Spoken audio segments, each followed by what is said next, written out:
आज का हमारा टॉपिक जो है वो है gram atomic mass, gram molecular mass and gram formula मास। ठीक है, तीन टर्म्स दी हुई हैं, इनको हम डिफाइन करेंगे और इनको जो है वो अंडरस्टैंड करेंगे। सबसे पहली बात जो इनके बारे में डिफाइन की गई है, ठीक है, थोड़ा सा इनको एक्सप्लेन करने के लिए कि ये gram atomic mass, gram molecular mass और ग्राम फार्मूला मास है क्या।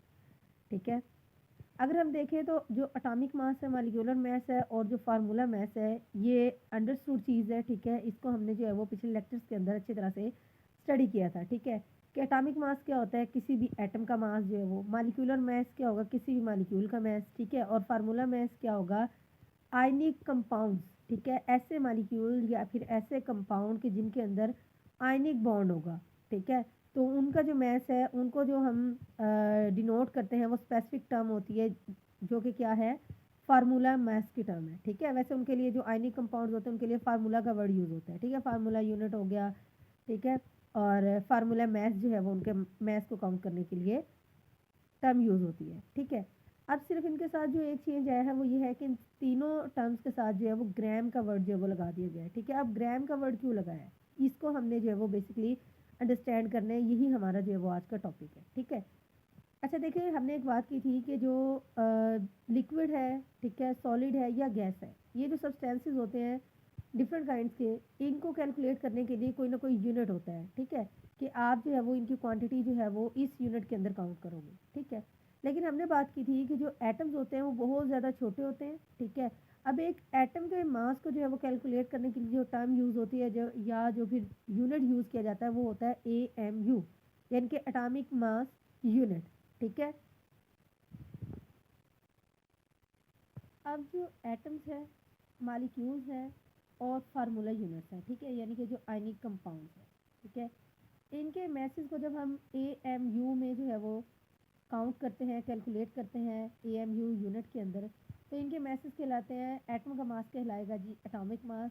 ठीक है, मॉलिक्यूल का जो मास है वो कहलाएगा मॉलिक्यूलर मास, और जो फार्मूला यूनिट्स हैं, जो आयनिक कंपाउंड है, उनका मास कहलाएगा फार्मूला मास। ठीक है, अब सम कंडीशंस ऐसी हो जाती हैं कि जिसमें जो है वो क्या होता है कि जब हम किस तरह से इनको जो है वो काउंट करते हैं, कहते हैं कुछ कंडीशन ऐसी होती हैं कि जिसमें एटॉमिक मैसेज, मॉलिक्यूलर मैसेज और फार्मूला मैसेज को जो है वो ग्राम्स के अंदर जो है वो एक्सप्रेस किया जाता है। ठीक है, बड़े यूनिट के अंदर इनको एक्सप्रेस किया जाता है, तो इस वजह से जी इनका फिर क्या जो है वो नेम कैसे चेंज हो जाता है, इनका नेम जो है वो एटॉमिक मैस से क्या हो जाएगा, ग्राम एटॉमिक मैस। ठीक है, मॉलिक्यूलर मास से क्या हो जाएगा, ग्राम मॉलिक्यूलर मैस, और फार्मूला मैस से क्या हो जाएगा, ग्राम फार्मूला मैस। जब इनको इन मैसेज को ग्राम के अंदर एक्सप्रेस करेंगे तो इनके मैसेज जो है वो क्या हो जाएंगे, ग्राम में कन्वर्ट हो जाएंगे। ठीक है, तो ये तीन टर्म्स है, gram atomic mass, gram molecular mass और ग्राम फार्मूला मास। सबसे पहले ग्राम एटॉमिक मास को देखेंगे हम कि ये क्या होता है। इसकी डेफिनेशन है, ठीक है, आपने इसी तरह से लिखना है। जो आपने लिखना है वो ये है कि सिंपल आपने जिसकी ये बताना है कि जब मैसेज को ग्राम के अंदर एक्सप्रेस किया जाता है तो उनको जो है वो किस तरह से जो है वो डिनोट होते हैं। ठीक है, तो आप ये तीनों जो है वो नेम लिख दोगे, gram atomic mass, gram molecular mass और ग्राम फार्मूला मास। ठीक है, उसके बाद आप हेडिंग लगाओगे ग्राम एटॉमिक मास की, इसको एक्सप्लेन करोगे। सबसे पहले इसकी डेफिनेशन लिखोगे कि the atomic mass of an element expressed in gram is called gram atomic mass और ग्राम एटम। ठीक है, सिंपल सी बात है कि वही एटॉमिक मास का हमें पता है कि वो क्या होता है। ठीक है, अब कहते हैं किसी भी एलिमेंट का अगर एटॉमिक मास जो है वो आप ग्राम के अंदर एक्सप्रेस करोगे तो आप उसको दो तरह से डिनोट कर सकते हो, या आप उसका नाम रखोगे ग्राम एटॉमिक मास या फिर जो है वो ग्राम एटम। ठीक है, और इसको जो है वो क्या कहा जा सकता है, ओवरऑल इसको मोल भी कहा जाता है। ठीक है, अब एग्जांपल देख लें कि सबसे पहले एग्जांपल किसकी है, 1 ग्राम एटम ऑफ हाइड्रोजन। ठीक है, अब 1 ग्राम एटम ऑफ हाइड्रोजन से क्या मुराद है कि हाइड्रोजन के एक एटम का जो मास है ग्राम के अंदर वो कितना होगा, वो वही होगा जो कि उसका AMU के अंदर होता है। ठीक है, सिर्फ सिंपल क्या होता है कि हम उसको जो है वो जी की टर्म लगा देते हैं, ग्राम की टर्म लगा के उसको जो है वो मॉडिफाई कर देते हैं। ठीक है, तो हाइड्रोजन के एक एटम का जो ग्राम मैस है, ग्राम एटम का जो मास होगा वो कितना होगा, वो 1.008 ग्राम होगा। ठीक है, और हमने कहा था कि जो ग्राम एटॉमिक मास है या ग्राम एटम है वो ओवरऑल क्या कहलाता है, वो मोल कहलाता है। ठीक है, अब जो है 1.008 ग्राम जो है वो किसके इक्वल होगा, वो होगा 1 मोल ऑफ हाइड्रोजन एटम। ठीक है, अब अगर टर्म आ जाए कि atomic mass of 1 hydrogen atom, या फिर 1 ग्राम एटम ऑफ हाइड्रोजन, या फिर आ जाए 1 मोल ऑफ हाइड्रोजन एटम। तो ये तीनों टर्म्स का मतलब एक ही है, वो क्या है कि इसका जो मैस है एक हाइड्रोजन एटम का वो कितना है 1.008 ग्राम। अगर आपसे पूछ लिया जाए कि 1 मोल ऑफ हाइड्रोजन एटम्स कितने होते हैं तो आप बता सकते हो कि ये 1.008 ग्राम होते हैं, ठीक है। इसी तरह से फिर सेकंड हमारे पास एग्जांपल है कि 1 ग्राम एटम ऑफ कार्बन, यानी कि कार्बन के एक एटम का मैस कितना होता है, वो होता है 12.0 ग्राम, ठीक है।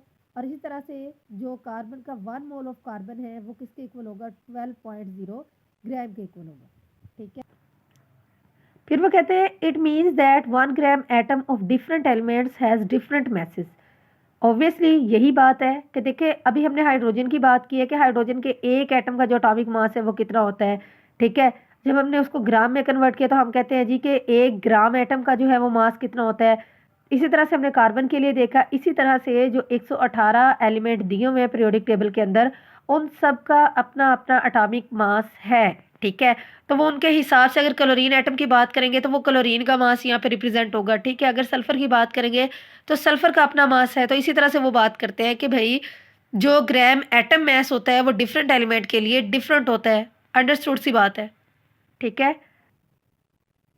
सेकंड टर्म हमारे पास है ग्राम मॉलिक्यूलर मास, ठीक है। अब इसकी डेफिनेशन क्या है, the molecular mass of an element or a compound expressed in grams is called gram molecular mass or gram molecule. It is also called a mole. देखिए atoms की बात करें, ठीक है, तो हमने जी एलिमेंट को स्पेसिफाई किया, क्यों, क्योंकि एलिमेंट के अंदर प्योर जो है वो एक ही टाइप के एटम्स प्रेजेंट होते हैं, ठीक है। इसलिए हम एलिमेंट की बात करते हैं, जब भी ग्राम एटॉमिक मास को डिस्कस करेंगे तो वहाँ पे हम एलिमेंट को जो है वो स्पेशल जो है वो रिप्रेजेंट करेंगे कि एलिमेंट के जो एटॉमिक मासेस है उनको जब हम ग्राम में कैलकुलेट करते हैं, ग्राम में एक्सप्रेस करते हैं, तो वो क्या टर्म क्या बनती है, ग्राम एटॉमिक मास। अब आगे है ग्राम मॉलिक्यूलर मास। अब मॉलिक्यूलर मास जो है वो नाम से ही जाहिर है कि जब मॉलिक्यूल की बात होगी, अब मॉलिक्यूल क्या होता है, वो एलिमेंट भी हो सकता है, वो कंपाउंड भी हो सकता है, ठीक है। ओवरऑल जनरल टर्म जो है एलिमेंट और कंपाउंड के लिए कलेक्टिवली जो यूज़ की जाती है होता है मॉलिक्यूल का वर्ड, ठीक है। अब एलिमेंट भी आ सकते हैं, कंपाउंड भी आ सकते हैं, ठीक है। तो ओवरऑल जब एलिमेंट या कंपाउंड के या फिर यानी कि मॉलिक्यूल के मास को ग्राम में एक्सप्रेस किया जाएगा तो वो क्या कहलाएगा, वो ग्राम मॉलिक्यूलर मास कहलाएगा या फिर ग्राम मॉलिक्यूल। और इसी तरह से ओवरऑल इसकी जो टर्म है वो क्या होगी, वो मोल कहलाएगी।